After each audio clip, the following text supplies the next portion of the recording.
మనిషికి నిద్ర ఎందుకు పట్టదండి?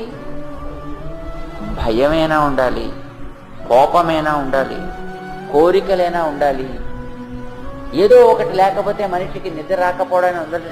మనస్సులో ఏదో ఒక తపన ఉంది, మనస్సులో ఏదో ఒక ఆరాటం ఉంది. అది అవుతుందో అవ్వదో, ఇలా అవుతుందో, ఇలా అయిపోతుందో ఏమిటో, ఇది వచ్చి మీద పడిపోతుందో ఏమిటో, అప్పులాళ్ళు వచ్చి పట్టుకుంటాడో ఏమిటో, మరొకడు వచ్చి ఇంకోటి ఏదో చేస్తాడో ఏమిటో. దానివల్ల కదా మనిషికి నిద్ర పట్టకపోవడం అనేది. లేదు ఎక్కడి నుంచి ఏదో వచ్చి దాన్ని పట్టుకు పీడించేస్తుందో ఏమిటో.